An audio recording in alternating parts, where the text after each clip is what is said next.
Yeah, because we get all the cheers from all the people. What's up, everybody? It's a special Big Gamer Small Talk. We got some of the usual suspects.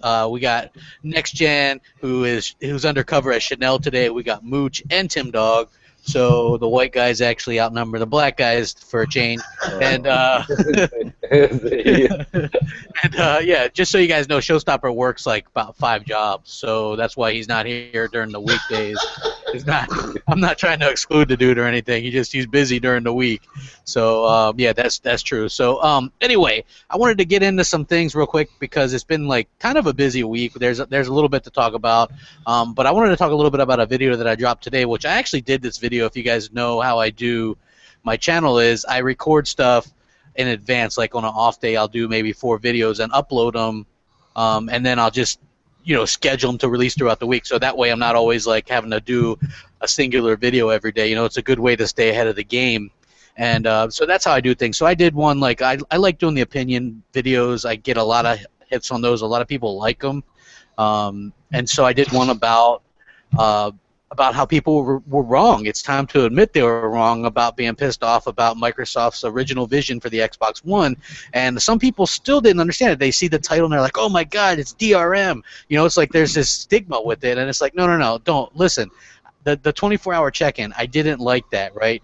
But there wasn't an always online connection needed. There's still misinformation out there. People still thought you needed a constant connection, which wasn't the case. It was like a ping check at a particular time once a day, which I didn't like. I'm saying that. But the things that I did like was, as a collector, you can buy the physical games. Once you install it, you could save the games and still collect them, but you don't need them. I like that idea. Tim, you were bringing up, what was that? That hot swapping? Right, yeah, you could play 2 games at once, or have one set up a game in Battlefield and then go to like Ori, just say, for argument's sake. Yeah, or like if you're like one of those people that think that Halo Master Chief Collection takes too long to find a match, while you're searching for a match, hop in Killer Instinct and play some of that, and then it'll say your match is ready and you can go back. And the problem is that was something that would have required some sort of check-in, so they had to stop that. Another thing that you guys or that the masses didn't know is you could still do used games, but the only difference is developers would have got a piece of that instead. Also, they were talking about digital used. You could have bought digital used games, sold your digital games.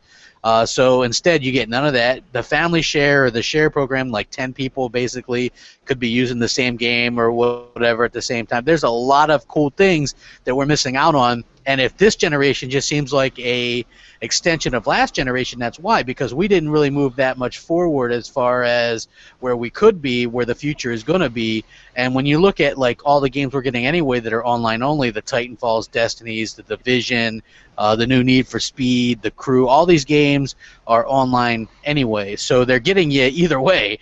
So you might as well at least got some of the good features out of it, in my opinion. Well, and again, crap. You should really. I just want to touch on one thing before we change subjects. Is everybody that's listening to this podcast that was pro what Microsoft was doing, just listen. Everyone who was anti and still is anti and doesn't understand the DRM thing, look at what the Xbox One has given you in the past 18 months with the way that it's been this social media hub. And think about all the great relationships you've made with friends, family, extended people you didn't know. I've met some great people, the people on this podcast that I'm very good friends with. And think about the friends and family sharing of games right now and how much money that would have saved you ultimately. Like, all of my friends, and I'm sure a lot of people listening, have friends that are buying games all the time, and maybe you're one of those people that buys every other game. But now with the friends and family, the way that, well, excuse me, not now, but the way that Matrick had described it and the way the Xbox team originally had, you could have been utilizing their system to share games, return them back and forth, totally leaving out a company like GameStop, which we all know. We've gone in and you see that games they have on sale. Next Gen did a video on it last week when he went to go buy Shadow of Mordor. They had a used copy for $38, and he bought a brand new one for $40. So that was a good deal on the new end, but that's completely them double dipping on the $38. So what Crap was mentioning, and all the other features are amazing, but that friends and family, what you all thought were going to hurt you was going to save you tons and tons of money. And now we're just sitting here on our laurels in our hands, and we're hoping that Spencer's able to somehow figure out code to protect them, DRM-wise, and be able to bring. He says he liked family sharing. He's trying to bring it back, but he's admitted that it's a very, very difficult option with the way that they've had to reprogram. Because you would have to do some kind of check-in, and people are going to all of a sudden jump on that. Right. And here's the funny part. People don't jump on Sony because PlayStation now is DRM. You need a console. Plus is DRM, because when you have your, like, I've done that before. Like, my PS3 is the odd man out most of the time when it comes to being connected or hooked up, because I got all my other consoles, and that's the one I use the least. So, if you know anything about it, when you have PlayStation Plus games, if you don't have it plugged in, I think it's for 2 weeks, you won't have access to that. No matter if you have a year's worth or not, it's going to cut your access because it's not online. So they do a check-in with the PlayStation Plus games, all that stuff. All the digital stuff on PlayStation and Xbox has tie-ins to DRM, but because that's what you have to do with digital games. But it's like, here's the thing. We don't actually own these games anyway. We go on and on around it. Yeah, back in the day when we were kids and we had NESs, if you owned the plastic thing and you had to work a thing, I guess you kind of own them. But now in this day and age, it's just not like that. And we're not getting the progress that we should have gotten all along. Doesn't it just feel like this is last gen? I mean, it seems like even with like all the remasters and we're just getting better visuals, and I think that's not helping. You know what I mean? Like, yeah. I'm okay with some of the remasters, but it just feels like last gen to me, just beefed up a bit with graphics. Yeah, and that's. I'm sorry. Go ahead, Tim. No, I just think that we were expecting more for sure. Like I said in the pre-show, there were a lot of things that were very positive. It's on Microsoft because they didn't really explain it. Absolutely, I'm not covering for them one bit. I'm saying they screwed up the initial reveal, and they weren't on the same page as people, as a company, and that hurt them a lot too, because you had Phil, not Spencer, but Phil Harrison. He wasn't unsure. He was unsure. He would go on talk shows and stuff, and he wasn't sure when the check-in would be. And then you had Larry Herb. He wasn't sure. And you had all these people, and Don Matrick wasn't sure. Then he says dick stuff like, "Well, we got a 360 for you." You know what I mean? Crap. It wasn't even so much, honestly, bad with what he said about we have a console for you, because, at that time they were just looking to jump on Microsoft from the reveal. Oh, it's not a gaming machine. It was a PR box. So no matter what Microsoft would have did, don't get me wrong, had they explained the benefits better of DRM, and what they should have done. I'm a big supporter of this. Digital games should not be the same price as physical retail games. I agree. Right. So had they came out and said, you know what, DRM, all digital games are $50 instead of $65. You know what I mean? Yeah. I don't know why they that you explained. Well, the reason they didn't do that, Tim, from what I hear, because I said the same thing, Z, was that if they did that, they'd really be hurting their counterparts, if I understood the question right, of their brick and mortar stores. If you undercut and said if you go digital right off the bat, $50 or something like that, Microsoft's got many tie-ins with the Walmarts, the Targets. These are big companies, and they're not known like the liquor and tobacco, but they have lobbyists. And they're like, listen, you want to do that to us, we're going to hurt you. So that's why Microsoft is doing what we're talking about, but they're doing it subtly, and they're doing it after brick and mortar gets about 6 weeks to 8 weeks of a run. Like, you'll see the Handsome Collection, Borderlands 2, which I still think, since it came out broken, should have came out cheaper by now. But they did run a 3-day sale on Microsoft Store for $44.99, 25% off, or whatever that percentage, 20% off. But they had to wait a good 2 months before they could do something like that. And you'll see that that's how it's going to kind of go. So if you're a patient gamer, you'll be able to get your games for probably 20 to 25% off in 6 weeks digitally. But, Microsoft, believe me, I'm the first one that said I wanted what Z just said. But when a buddy of mine said that, he goes, this has been tried before, and the lobbyists, I'm calling them lobbyists, but it's a little bit different in the business world. The Walmarts of the world wouldn't allow that, or they would strike Microsoft back pretty hard in a different category. Right. Oh, yeah, you don't get me wrong, because GameStop stopped stopped taking pre-orders for the Xbox One. But here's the thing, though. And they, you know what? Hey, next gen, I'll let you finish in 1 second. But I want to. GameStop not only did that, but they're still kind of dicks about the Xbox One. Like I've been in there for numerous conversations where they try to push the PS4 or this or that because of some of those. And I have to think that some of those are due to those initial things. Remember the GameStop stock really took a hit. Dropped, yeah. Yeah, when Microsoft was like, "Hey, we're gonna do this," and people were like unsure what was gonna happen, but basically you would have needed these things that would have like wiped the disk or like given it a new code or whatever. But that would have made sure that the developers would have gotten a piece of the pie. Basically, it would have been just a digital version of what Sony was doing last gen with the online passes, because remember, Sony was the only company, of the big three to do online passes on their first-party games. The only company, and nobody gave them any shit. Nobody even brought it up. Not to interrupt, but they also had a patent in 2013 for DRM. So yeah, I mean they were all on the same page. It's just they pulled out. They pulled out because the show was 30 minutes late, and what people don't understand again is that it's not that what Microsoft wanted.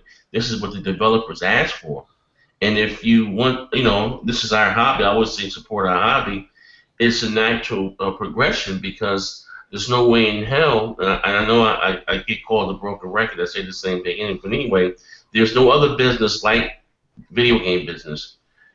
Not only, like I said, is EA and Activision competing against each other, lobbying for our dollars inside GameStop, they're also competing against GameStop. You understand what I'm saying? So that's like a lose-lose situation. Look at the creators from Murder Soul Suspect. That game released on a Tuesday. Their doors were closed by Friday. You understand? Yeah, I mean, and you know what the funny thing was that was a game that maybe wasn't going to be huge, but it was actually fun. I have it. It was actually it was an interesting game because it was something different. Yes. And that was, I was like watching some videos today, like top 10 underrated games from last gen and stuff. One of the best things about last generation was you had so many different physical games that were like so different. I mean, you had really a wide variety of games. And part of the reason was because the generation lasted so long, but also because people were buying a lot of games, and it's like so far this generation, people, in my opinion, especially when you have like the PS4 at 20 million or whatever, and you're only selling 1 million of something, that's not good, in my opinion. That's not a good attach rate at all. No. You know what I'm saying? I'm not saying that Xbox is doing any better, but I'm just using that as an example. There's obviously not as many Xboxes as there are PlayStation 4s out there, but 1 million, that's nothing to really like be excited about because these games cost so much money now. That's not really making you any money at the end of the day. Yeah, like I said, I think Sony is probably, no matter what, Sony was looking like as the good guys. If they would have just even still kept the DRM, it's like I said, it's a natural progression. If you listen to what they said that we would not charge, but they had something in place if third party, wanted to do so. Yeah, and because there was. Yeah, that was. Is that when you took your game into GameStop or Walmart or Best Buy, they put it, they logged into a server or a website, and it took it from your actual account, so you were no longer able to play the game. That's what the check-in came from, because you could trade a game in at GameStop or Walmart or whatever, unplug your console, and still have access to the game. So that's where the check-in came from. That ping. That was just to make sure that you're not playing games you're not supposed to. Same thing.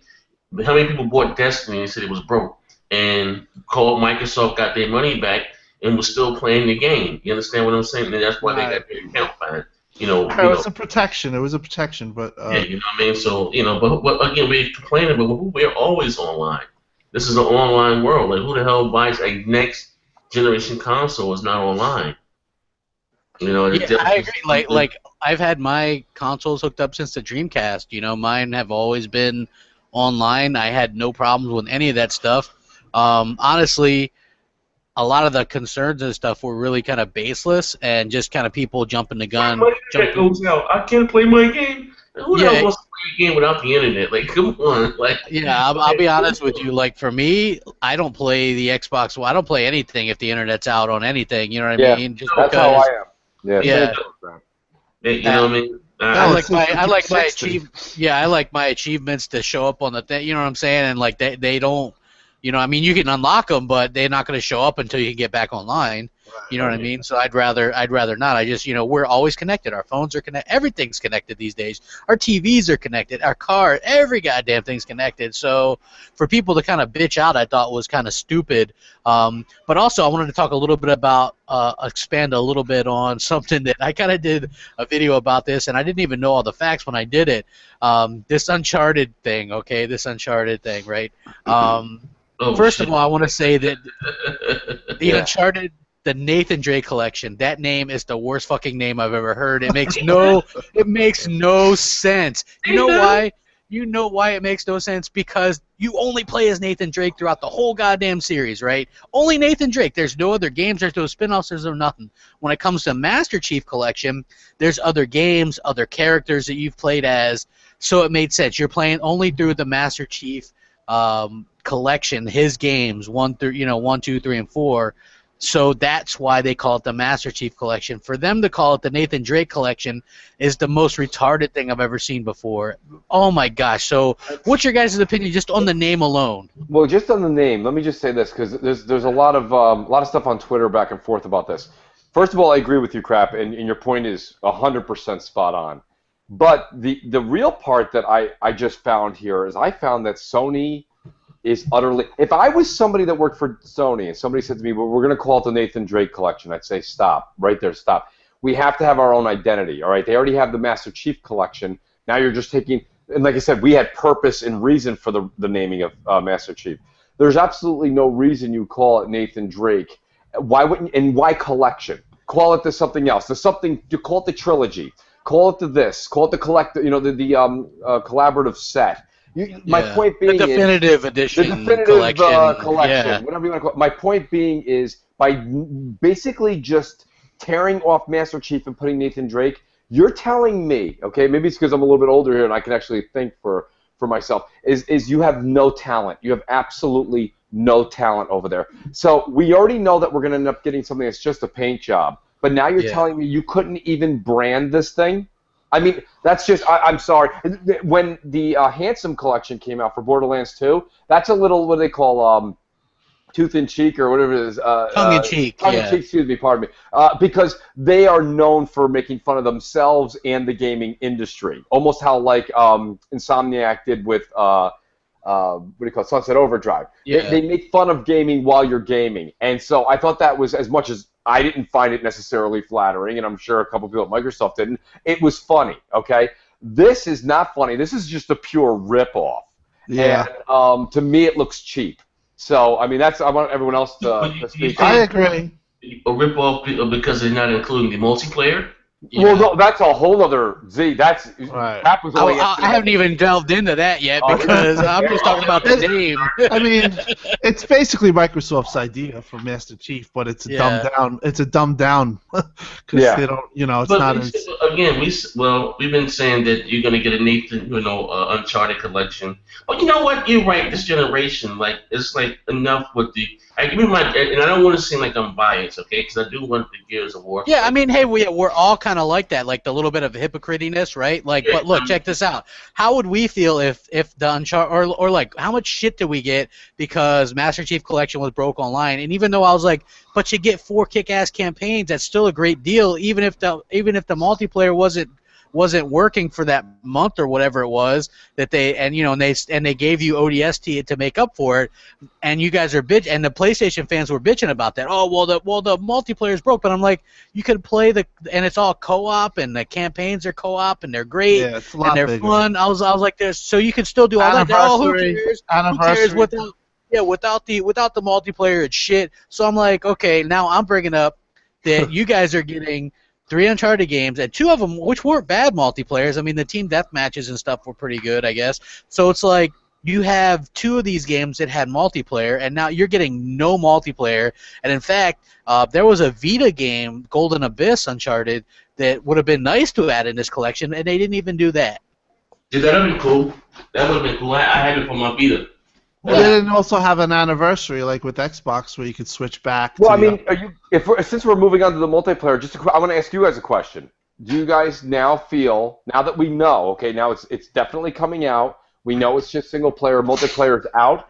I don't think it's multiplayer's out for their, they don't want to risk any kind of interaction or interference with PS3. I think it's purely because this is rushed, because we all know to make a 1080p game, okay, from a prior, and you're not changing engine, you're not doing anything, you're not building anything from the ground up. That's a quick thing, and they're coming out in October with it. It's not even Naughty Dog, it's Blue Point. Right, Blue exactly. Point Games is doing it, yeah. So, I mean, you guys, I feel like this is a complete and utter cover-up for the Naughty Dog slipping on UC4, on Uncharted 4, and I think it's a cover-up for absolutely no sales. Well, they have nothing now. There's no games. Yeah, it's definitely. But and you know, I think the people will see through that. At the end of the day, it's still 3 remakes, and you know, I mean, Halo Master Chief Collection was cool, but I didn't even include it when I usually list my games with fanboys and I fight. I kind of just tend to stick to the really big games, the games that, you know. Yeah. You know, Did you see the media was trying their best to hype that as something big yesterday, right? And now all the attention has died down because people are like, you know what I mean? It's like, well, okay. the multiplayer hurt. I mean, yeah, not only that. You don't see that hurts. But check this out. You can get, I think, all the Uncharted's on PlayStation Now on PS4 for less than that. You know what I mean? You could like. You can play it on PlayStation Now. Yeah, you can play them on PlayStation Now. Hell, you could get all 3 on the PlayStation 3 for $30. Yeah, for $30. So like $38. And let's keep this in perspective. I'm not hating on it makes sense to remake it. What I'm saying is, why didn't they? It doesn't seem like this was the plan all along, because there's one of two things that are going on here, and neither one of them makes Sony look good. Either Sony knew all along that Uncharted 4 wasn't going to make this year's thing, so they had them start on this collection to come out this year. And so they lied to the consumers and said, hey, they strung you along because, look, let's face it, their lineup to this point has been utter shit. There's not been one tentpole franchise that people actually associate really good experiences with, or like a really big AAA exclusive that's PlayStation branded that people really associated with to release thus far. We got Bloodborne. We got Bloodborne. Yeah, but that's not really like that's like a Souls kind of game. People don't really associate that with, you know, PlayStation's like not like an Uncharted or God of War. You see what I'm saying? So Uncharted, up to this point, Gran Turismo. So either Sony dangled Uncharted in front of people, like even me, like I bought mine in the hopes of that game. I figured it wouldn't come out this year, but still, that's the main reason I got it. You bought still more footage. Tell the truth, motherfucker. Yeah, man. I really wanted to play Knack.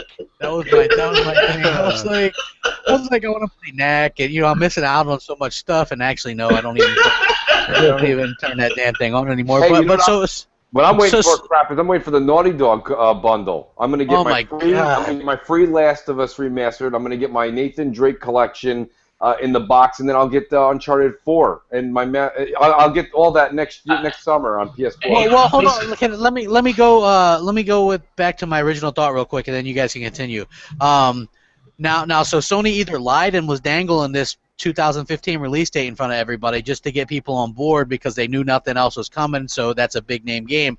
Or they were really taken by surprise by it, and so they rushed this. You know what I mean? Hey, we don't have anything, so we got to rush it. Like, the no multiplayer kind of screams rush job to me, in my opinion. You know, like, just it's 1080p 60. That doesn't take a lot of work. Now, doing online coding, that takes a lot of work. And there were some Gears fans yesterday that were kind of ticked off about it. Oh, man, we're only getting one Gears game, and they're getting all 3. I'm like, well, imagine if they said, okay, here's a Gears collection with no fucking multiplayer. How pissed off would you be? Exactly. Like, and here's the thing. Sony is charging people to play online, and none of their games are online enabled.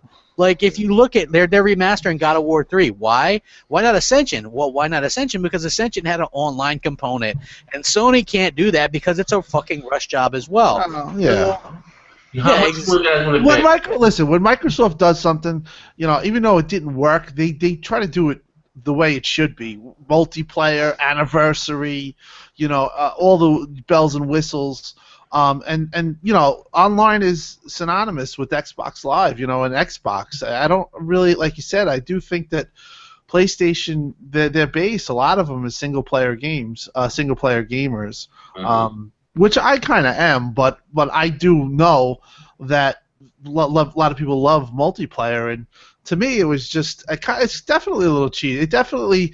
It would have been a much bigger deal if it had the multiplayer. You could have said, oh, okay, they got something, all right, you know, but you know, they don't have the multiplayer. It hurts. And the Uncharted 4 multiplayer, it's probably going to be 2 weeks or whatever. Well, listen, check it out. How much you guys want to bet that they, maybe a few months ago, they sell the multiplayer? Yep. Yeah, they could add it on months down. You mean like add it on later? No, sell it for like $20 or $20. $20 for the Uncharted the Nathan Drake Collection multiplayer. Here's $20 That's some broke ass shit right there. You know, and you know what? They'll defend it. They'll defend it. So why not? Why not? They'll defend it. Fuck them. Get them to skip them to pay. Come on, it won't be the first one. Look, they repackaging the fucking DLC for fucking The Last of Us. Like, yeah, they would defend it too. That's the sad thing. They would definitely defend it. That's why I sometimes go crazy, is because if that did happen, that would be a laugh. We would be laughing, but they would be like, you know. Listen, mark my words right now, from the great Gandhi of all predictions, Nostradamus, and Sony's going to sell that multiplayer. Yep. Sony's going to listen. You hear to hear from Sony. I will listen. I will be shocked if Sony fucking does not fucking sell that multiplayer. Hey, I'll be shocked. I'll be shocked if we don't see more remakes from Sony, because they were the kings of the remakes last gen, right? I mean, just look at everything was remade. Jak and Daxter, you know, Sly Cooper collection, all that. You know, look, there was rumors of a Resistance collection being remade for PS4. The Gran Turismo 6. You know what I'm saying? There's like what the hell is that? Beyond Two Souls. Yeah. Like, and this is the thing. I understand a little bit. Okay, a Halo thing. You want to reintroduce people for maybe that haven't played through the entire Master Chief story, because look, that goes back to 2001. You know what I mean? So there were people, you know, it's hard to believe, but the 360 is 10 years old. So there were people that maybe are like 16, 18 years old that weren't old enough to really enjoy those. You know what I mean? Right. And so now they have one console to where they can enjoy it. That makes sense. Uncharted, the whole series started in, 2008? That's not very old to be like, you know, and then when you look at like The Last of Us, they ported that game to with a definitive version a year later. You know what I mean? So I think that some of that, like, people that want to jump and call us hypocrites, I think it makes sense. I think it does make sense to do but here's the thing, crap. But the rush job and how they're going about it, I think, is kind of retarded. Sony's stealing from Peter to pay Paul. Okay, you know, they're doing this remaster of Uncharted, and the only thing that's even worth playing on PS Now are the 3 Uncharteds. Like, exactly. In all honesty, they're taking money out of their own pocket. They have redundant systems. That PS Now is garbage. It's got God of War and it's got Uncharted. Everything else on there is like Mickey Mouse capade. Hey, you want to hear something else even funnier? Is the reason why they said they weren't doing God of War Ascension remaster was because it was on PlayStation Now. Right. But yet they have no problem doing the Uncharted games. And so did you see the media, which I hate to sound like a conspiracy theorist or like I'm some kind of like Rush Limbaugh or something, but doesn't it seem like the media like takes these Sony stories and tries to like rub them in? Like, did you see the one where it's like Uncharted Nathan Drake Collection, a slap in the face to Microsoft or whatever? Yeah. I was like, are you fucking kidding me? And that all derives from the OGAF, because, you know, I read their thread, and you know, it's just so funny because when Xbox announces something, you know, like a game or something, there's just these people that just come into those threads and make snide comments. Nothing's monitored. They get shit on, this and that. But, like, you look at that thread and everyone's like, take my money. There's GIFs. There's, like, you know, all types of funny shit. Like, oh, you know, like, you know, they build the hype. And, you know, I really always say that the industry's #1 source is GAF, unfortunately, and they kind of definitely influence a lot of the media, and that's why I think you see these type of articles, is because it's just, Microsoft they only can do wrong, and Sony can do no wrong. But I mean, the truth of the matter is that it's kind of lame that you're going to be charging $60 for something that a year previously Microsoft came out, and they had 4 games to your 3. They had 108 multiplayer maps. Now, we know it was broken, but at least they had it, okay? And they're also the Halo 5, so they worked on it, and right now it's if you like remakes, there's nothing better than it. I mean, I've heard it still has a little bit of issues, but the fact of the matter is that the game not having multiplayer definitely it should be looked at, and it should be criticized. How about let's just talk dollars and cents, Z? Like you say, if it don't make dollars, it don't make sense. And I think that it's $3 for ODST. Help me, Howard. If you're going to sell me a remastered game or a collection, how are you going to take something from it? And that's what mind blowing. I mean, you're going to show me this remastered, but you're going to take something from the remaster, or the collection. You're going to take something away from the collection. Like, that makes no sense to me. At least do one of the onlines, like Uncharted 3. Yeah, they could have had Uncharted 2. I heard everyone. Yeah, Uncharted 2. Yeah, that one was better. Uncharted 3 had like this wonky controls or whatever. I'm just gonna be honest. Uncharted 3 wasn't that good. Like, a lot of people. Tomb Raider shits on it. Yeah. I remember. This is what I'll say. Uncharted 2 and the Tomb Raider reboot were about the same, in my opinion. Uncharted 1 and 3 were just kind of meh. You know what I mean? They weren't like great. And Uncharted 3 had a lot of issues, in my opinion. It had wonky shooting, and you know what I mean? It was just kind of, it didn't play as good. It wasn't. I just never cared for the. I mean, I don't know. And I'm not knocking those that like it. I just never cared for the Uncharted. It was just a little too over the top. Like, I understand it's a video game and all, but just a little too much. The shootouts and the jumping from this rock to this rock with the machine gun in one hand, like John Rambo. I just couldn't get with it. I never really cared.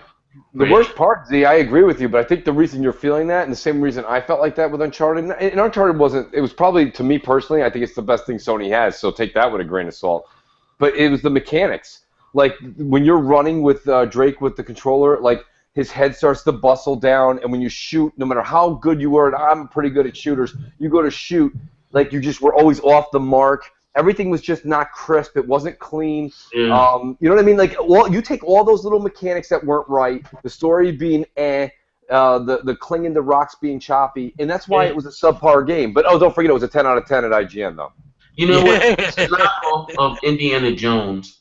Just being real. Like, the code name was Dude Raider. I mean, so that was the internal code name for the game. So obviously, it was taking things from Tomb Raider, and obviously, a lot of times the student outdoes the master in the end of the day. And Uncharted did that. Like, they beat the original Tomb Raiders, in my opinion. But then Tomb Raider came back and kind of made it its bitch with the remake, and then this new one just looks phenomenal, in my opinion. So I think that we should start a poll and thread that the new Tomb Raider is going to destroy Uncharted 4, because we've seen the demo, the gameplay, and to me it's the same thing. There's nothing different to me in Uncharted 4. It's the same. Well, thing. Falling Through the Sky was kind of new. Oh yeah. Well, they have the hook now. They took the hook off. Lara. Yeah, they borrowed Laura Croft's hook. Yeah, so that was interesting. I mean, now you get the swing and Now, do you guys think they even bother showing off anything from this Nathan Drake collection, or no at E3? Because they're going to show something, I think. Yeah, because so they're going to show 2 Uncharted things, because they're obviously going to show Uncharted 4 again, right? Some kind of thing. So basically, what you guys think they're going to, and that's kind of lame. I mean, they're going to show this, this kind of remastered. That shouldn't really take, in my opinion, because it shouldn't really take up much time. But I guess if you're stretched for time, and then I heard that also what's going to be at Sony's E3 for an unprecedented 3rd year is Destiny. Yeah, I heard that too. I mean, come on, man, Destiny DLC. I couldn't believe it. I did a Google hang up on my damn self. I couldn't believe it. Like, are you fucking shitting me? Like, listen, there's no way the game's been out for damn near a year. What the fuck is it doing back on the big stage? I have no idea, and to me, I just think that wow, if you're a PlayStation guy, I don't care how much you can damage control Omazio or whoever, like the PlayStation. He did. Oh, but he did. Oh, I'm sure, dude. Like whoever, if you got Destiny on your stage again, you've lost E3. I'm sorry. You have no real reason to brag. You can have this Kleenex guy or whoever this Sony insider is talking about there's going to be a game called starts with a P. You know what I mean? And I think that who's the guy, Tim? That's the fake insider now claiming that Sony has some kind of new game coming out. Well, I know that Verenius, he's on NeoGaf. He's talking about what's his name? Kleenex or Timex or that guy's just full of shit, bro. Yeah, like dude, if you go to N4G, the #1 story is new PS4 game announcement at E3 teased by industry insider. I mean, back in the day, like when I used to use that site, N4G, you weren't allowed to put rumors like up there like that. You know what I mean, or like insiders. Well, it's a good thing for Sony, so of course they'll upsell it, and Yeah. But they also show it in the game. You know what? Let me ask you guys a question. I know I gave Nintendo shit, for them not taking the stage, but let's be honest, Nintendo doesn't have much to show. They don't have any third-party support, so they do this pre-tape show for 27 minutes. And honestly, I think this is what Sony should have did this year. If they should have did a tape setting, show whatever new they have new, instead of going out there embarrassing themselves by showing Destiny DLC. I think that Sony should have did a pre-tape thing. You know what I mean? Honestly, like this, and I'm not even trolling. I think it would have came more better for them because they got to show the Morpheus. Because it comes out before June, before E3 of next year, so they got to spend a big chunk of that showing Project Morpheus. No, but then Destiny again, like just let that sit in, like that's nasty. Like my God, like they don't have anything, and so we can. They have third party. They have third party. On third party. They have a ton of JRPGs, a lot more remakes. This guy Verendis is saying they're gonna have, all these JRPGs. You don't think it may have been suited them better just to do a pre-tape, something? No, because they're gonna come out and their fanboys are gonna say they won, and the media they're still kind of like the darling. Can you though? Look, how can you? Listen, I'm not even. This is the God's my right hand. God. How can you win E3 showing multipliers? Well, they will, and you know what? I don't really think it's time exclusive content. Like, how can you win? Like, I don't understand that, man. I really, really don't. For the game, I do think for the gamer, and people that have PS4s now that were 360 guys. I don't think so. No, but just let me finish. Well, there's bound to be some because there's gonna be guys that come over with. Hey Tim, though, you know why I don't buy that? Because I look at their PlayStation Plus subscriber number. It's not even at like 11 million. So they've said it, and that's including the Vita, the PS3, and the PS4.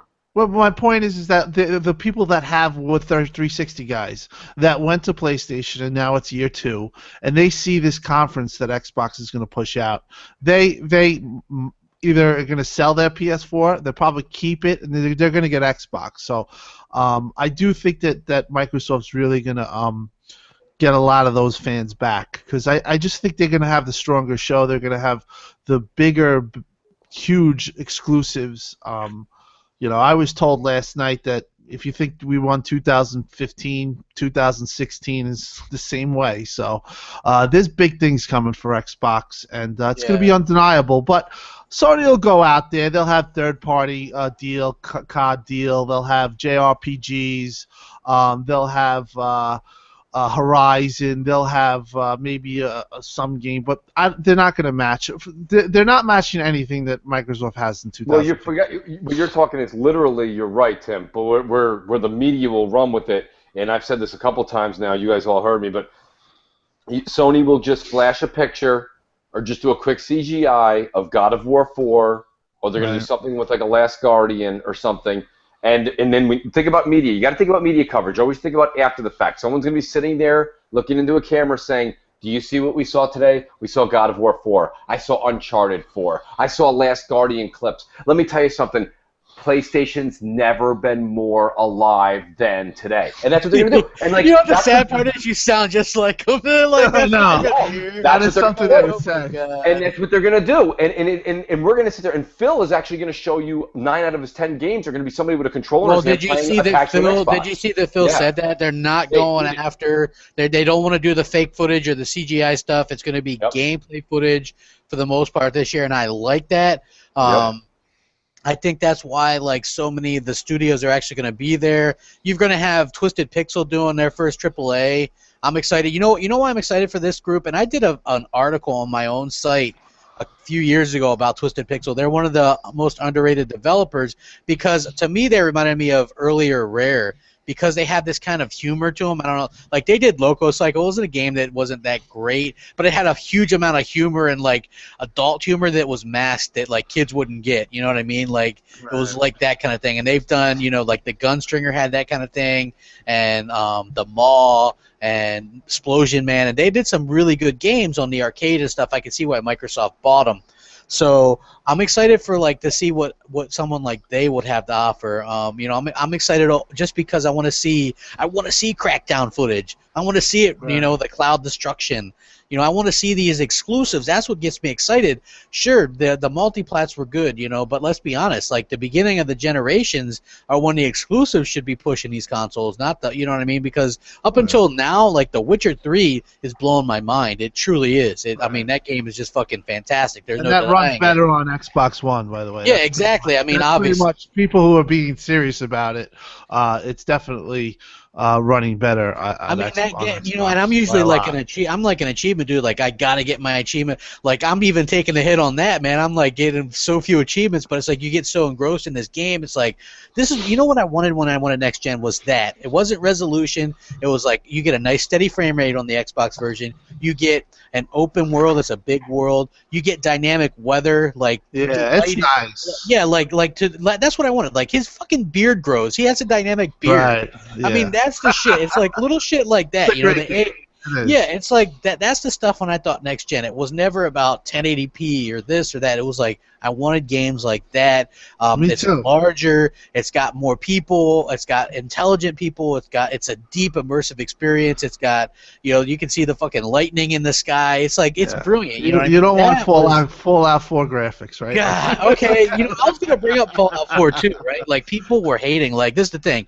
If you're a Fallout dude, that's fine. One day I should do a video on all the games that I really don't give a shit about or that I haven't played. I've never really played a Fallout game. I haven't played, what the hell is that game? The Orange Box with Half-Life and all that bull crap. I don't care about that stuff. You know what I mean? It's like I've never played a Final Fantasy game. People are like, you've never played Final Fantasy?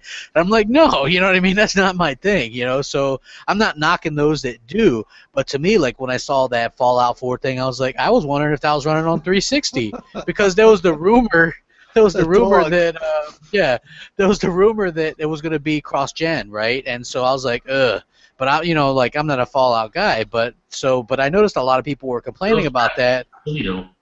Yeah, so I was like, I'm not really interested in that game. It's like, look.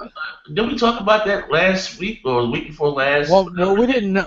We didn't know about the Fallout thing. But that was part of one. I think I did say that. That was supposed to be one of the rumors that it was supposed to be an exclusive or a time exclusive for the Xbox. And I said then I'm not a fan of Oblivion and Skyland. No, what's the other one? Not Skylanders.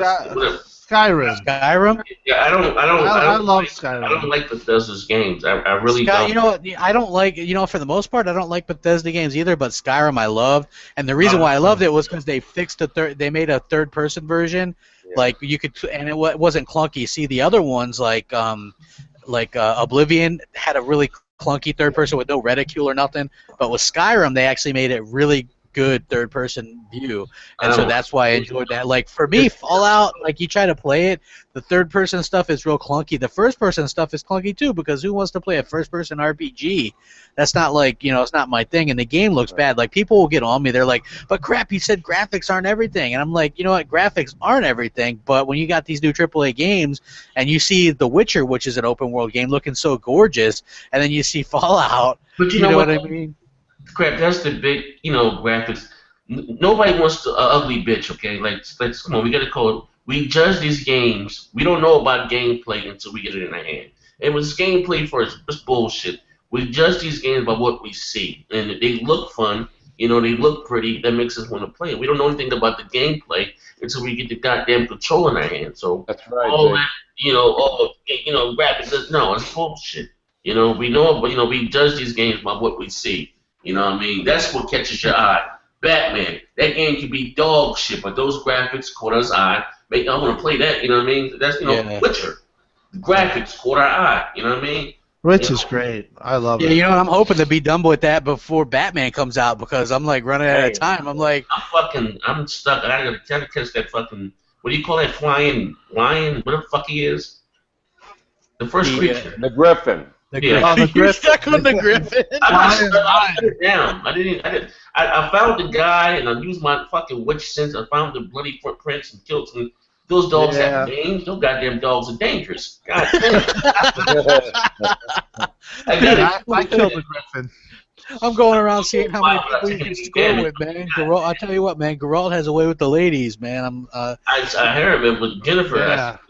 Oh no, I haven't been with her yet, man. A couple of the other ones though. I was like, hell yeah. I was like, what they need though. I really like that it's like they really go with the adult side of that. Okay. Like, it's so adult. Let me ask you a question. And this is me. To me, I think Witcher 2 is better than 3. I just the way that Witcher 2 came on, like that motherfucker. I didn't play it. I never played 2. You know what? I like Witcher 2, but I'll say this: Witcher 2 started off super. It started off super slow. Yeah, to me it did. Like it took me like I remember I bought it when it released on 360, and I was playing it, and I was like, man, it took me like a week to get through the first. Like, are you serious? Witcher 2 is the shit. Yeah, I know. I liked it. By the end of it, I was like, man, this is really good. That's why I was excited for 3. But I think 3 is like, there's so much to do with 3. I gotta get back into it. I'm sorry. I put it down. I gotta get back into it, man. I confess. Yeah, I mean, look, you gotta really get it. I mean, Witcher 3 grabbed me from the beginning. And it's like, damn, man. It's like I can't wait to get home to play that shit. You know what I'm saying? It's like, you know what I mean? It's like you just want to play it. Like for me, anyway, it's like, damn, you get so immersed in this stuff. You're like, with the different stories, it's because you want to move on. Like me, I'm ready to move on to the next part, but then there's so many side quests. It's like Vernon Roche comes up to you and he's like, hey, do you want to help me out with this? And then you got to help out the redhead girl Triss, and you're like, okay, well, I don't want to not help her out, so it's like can't move on to the next part till I finish up all the shit. And then you see like botchlings, which are like aborted fetuses, and you're fighting them and shit. I mean, it's like this is like a super like adult like really kick-ass game. It's like this girl's naked in it. She's always talking dirty too. What is selling pretty well on all platforms? Yeah, well, from what I've heard, it is. I mean, it just came out that Project Cars hit 1 million. So wow. I mean that's interesting. I mean, to me. Yeah, that's better than I thought. That's better than I thought. You know what? I thought that game would flop because games that get delayed a couple times usually don't. I think You know what made that game sell? Let's be honest. All that DX12 talk. Probably. What you were doing. Probably, but you know what? Also is I think we're starting to see a shift to where games can sell at the beginning part of the year now. Like so many times before. People were, and these publishers were afraid to release their games earlier in the year, and I'm glad that even Phil's starting to see that. And did you see Phil say, we're treating Gamescom like its own thing? We treat it almost exactly like E3 with the same stuff, but it's going to be totally different this year. I mean, that is how you know you got a lot of content. And when your competition is bringing third parties and Destiny DLC, and skipping Gamescom. I mean, come on! If you're not scratching your head to that, Sony fans, come on! I know. No, the France thing is more intimate. Yeah. Okay. Yeah. Oh, come on, Yeah, man. it happens to release October 27th too. Yeah. know, I mean, right? come on, If man. they think that's going to slow down Halo, my God, they're mistaken. It's not going to, because you know what? Look, let's be honest here. There's so many games coming out then. Like, okay, last year was a little bit different. The Master Chief Collection come out. There wasn't that much because Unity was broken. I mean, it was Call of Duty. This year, I There are a mean, lot of games, though. You But had, doesn't that tell you that Sony is laser focused on what Microsoft's doing? Like you look at Uncharted and how they copied Microsoft with that, and how they pushed off Gamescom, probably because they don't have content and they have to buy oh, we time, know that, Phil. and they want to upstage Halo 5. I mean, But how how did can they? you upstage Halo 5, though? hey, even Yeah. Uncharted 4, even if they Yeah, had tried. released even if they had Tried, released tried, Uncharted no. 4, Uncharted 4 wasn't even going to upstage Halo No. 5 because it's not on the same level. As a It's matter of not fact, on the, Tomb Raider not- would have beat out Uncharted sales, in my personal opinion. I don't know. My opinion is instead of focusing on what Microsoft's doing, why don't you find out what would make your fans happy and focus but on it's- what it's will make your okay, fans man, happy? imagine that. Sony Imagine operates. that. I mean, well said, seriously, Tim. can Well we- said. Hey, Tim, they Well can care said. less about what makes. Yeah. No, Yeah. but seriously, though, they can care less. They're looking to spend as little money as possible and make as much money. It's like And trickery. when you got your boss saying that AAAs are overrated, like, come on. Kraft's been saying it. I've And been saying sparse before 2 weeks. I mean, but that's that old brass, that old Sony with those unique IPs is no more. They're broke. They're a not lot doing of it anymore. PlayStation fans, I mean, honestly, they got to look themselves in the mirror. I mean, what I just said was true. And, you have a big executive saying sparse lineup. That's shitting on your E3. There has to come a time when you got to put a little heat on your own. You can't be so focused on what we do or what Xbox does. That's just not, to me, that's not but productive. Tim, here's the thing. Let me tell you something. When you're out, the first thing, take it from me, because especially where I work in the R&D engineering department, when you're low on funds, your company doesn't have the money to put into research and development, what ends up happening is the best you can do is just have early birds out looking at what your competition's doing and then try and step on the gas. That's all you can do. Well, that's pretty much what they're doing. Right, Microsoft has a lot of money in R&D. That's why Phil and all these comments and what you heard, Tim, yesterday is if you think we won this year, wait till you see next year. That's telling you that they have millions upon millions of dollars into things that, like they say, let's throw a lot of shit at the wall and see what sticks. But you can only do that when you have money. You can't just when you see someone who's already a millionaire and they're like, I opened up a chain of laundromats. If it works, it works. If it doesn't, it doesn't. Well, he doesn't give a shit. Because if he loses $50,000 each store, he doesn't care. He's a multimillionaire. He tries it. If he wins and he starts a chain that starts to go public, he loves it. That's great. Great, I made more money. Microsoft has that kind of money to win some and lose some. Sony does not have any wiggle room here. Everything they're putting out is a guaranteed sale that's going to strike big. God of War 3, that's a big, big name. Going to do decent with remaster. Uncharted, going to do big. Throw a remaster at it.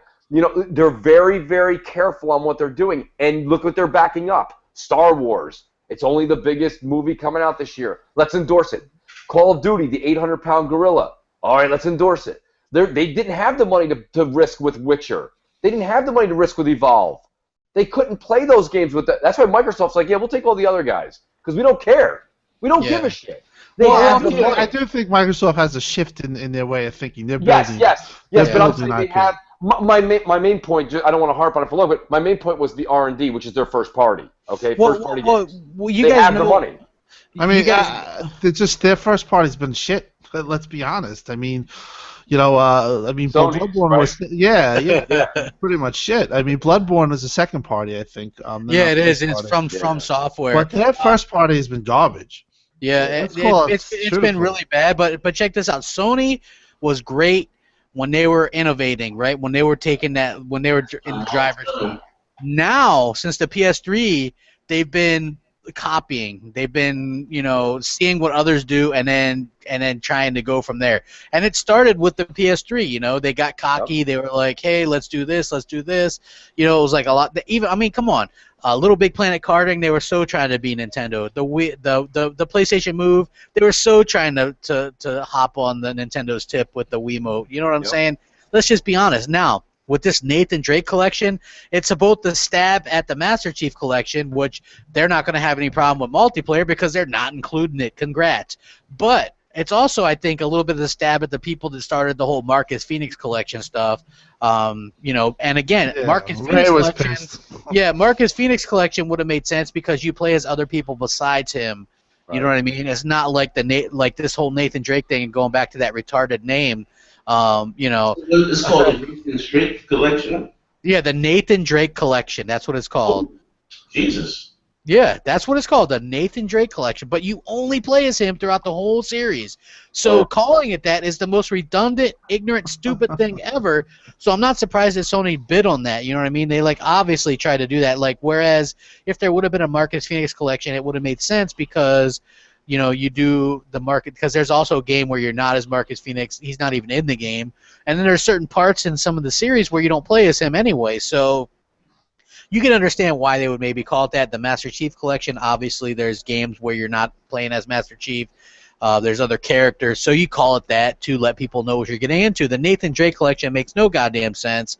And then having that as a big October release, I'd be a little bit worried. You know, I'm just being honest because their first party this year is 2 remasters from last gen.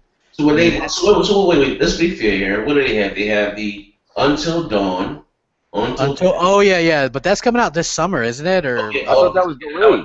You can pencil me in for that one. I'm gonna buy that. I think it's coming out in August or July or something. Yo, Z, do me a favor. I know it goes against your principles. Buy that shit used. For real. First of all, why do you want a 5-hour movie for $60? Hey, wait for the review. I would say wait for the review. I don't have anything to play on a motherfucker. I was playing.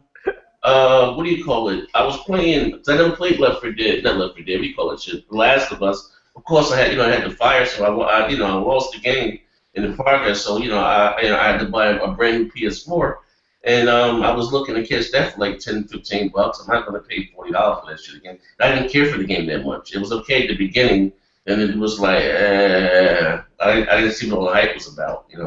Yeah. It was one of those games I like what's that? Infamous Second Son. After a while, that's like the most boring thing. I can't bring myself to. I wanted to review it just because I know like the ponies hate when I review PS4 stuff. Yeah, I beat it. I can't finish that I can't get any. It's so boring. It's boring. The Second Son was not a good game.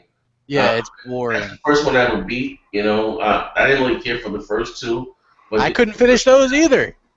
It's the same mission. Go tear down the police station, still the light bulbs, build your shit up, and then go fight the bulls. Next thing, go tear down the police station, steal the light bulb, whatever the glass shards, whatever you call it. Right.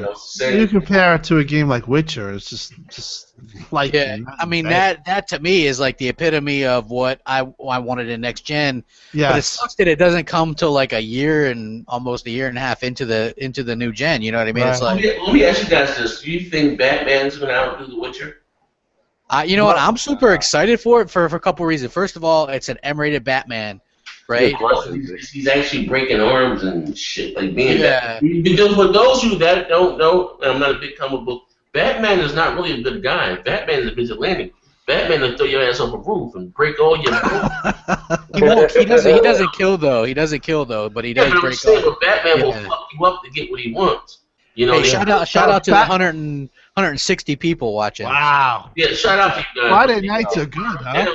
Yeah, Friday nights are good. People like get home from school or work, and it's like I'm finding a good little niche here for a second podcast. It always goes well. Yeah, we have an awesome show, and not. I agree, man. Like people like ponies and Xbox, and I don't know if the weirdos because we don't even really talk about Wii stuff very much anymore or Nintendo. Like to me.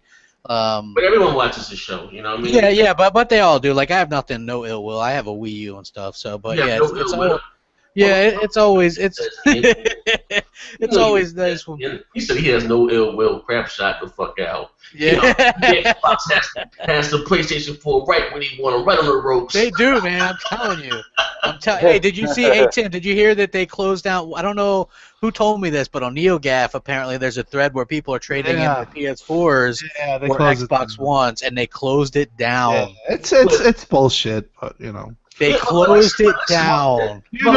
Did you see the post that Frankie from Bungie 343? Yes, the Frank. Yeah, the post about how that place used to be decent and stuff. And right. He got the guy banned. Yeah. Yeah, he got the guy banned, but I know for a fact that some of the executives saw that. They were happy for Frank. Who runs the site? Like, is the fanboy website? Well, the guy who runs the site, the handshake dude. Yeah, the guy who accused Major Nelson of bribery publicly because he shook his hand and he didn't get a reach around or something. I don't know. He said it was bribery. I don't know what the guy expects. The guy shakes your hands. I don't know how you equate that to bribery. I went off on that. So you have that running your site. And then you have Bish, who's a mod who's open. He's the guy that says EA doesn't have the EA Vault, EA Access doesn't have good value, and he hates DRM, and he doesn't like Microsoft. Then you have Kagari, who's another real hater of Xbox, like bad. And then you have Y2K. So their hierarchy is pro Sony, and they ban Xbox people for astroturfing and all this bullshit, but they do the same thing against Microsoft. They are a publicity outlet for Sony. There's no two ways about it. I talked to NeoGAF guys that are still on there. They're on my other podcasts that I go on. And they even told me, yeah, it's definitely a Sony land. It's definitely pro Sony.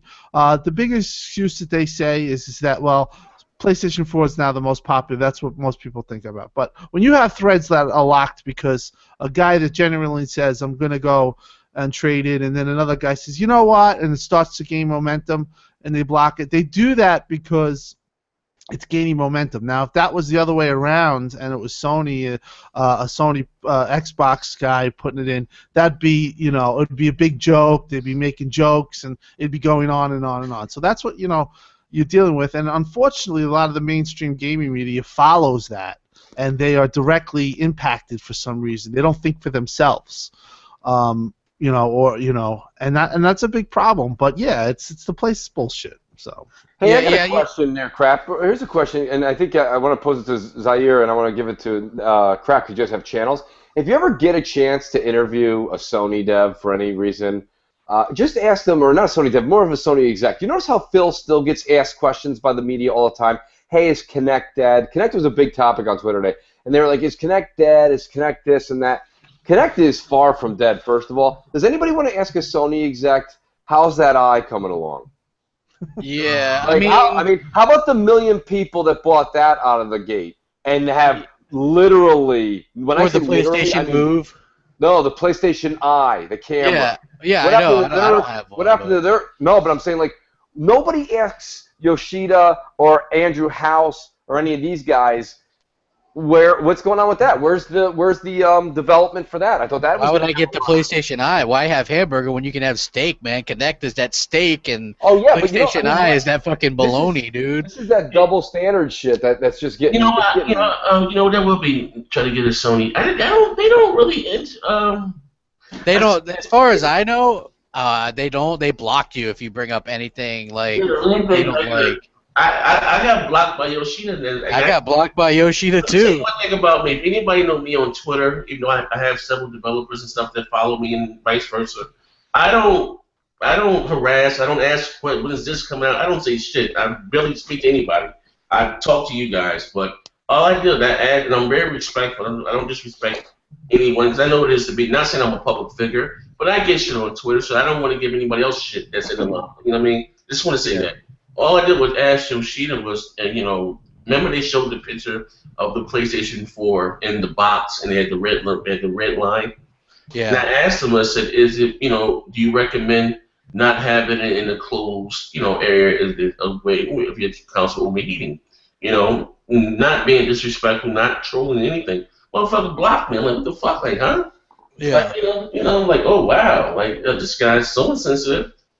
No, and blocked me. No. No.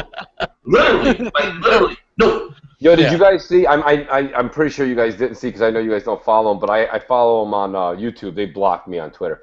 But that Kind of Funny, which is the Greg Miller channel on YouTube. He's got a video today from Yoshida to Kind of Funny Games, basically saying that he's going to do an exclusive show, videotaped. Nothing live at E3, but videotaped with them going over Sony stuff. And it's Yoshida in Japan being like, and of course they had subtitles because who knows what the fuck he's saying. And well, I don't know, who knows what I couldn't understand one word he was saying, and I mean they put the subtitles in there for a reason. And so they're gonna do this. So, I mean, you that racist ass mooch. Hey, listen, man. Again, not racist when it's country to country.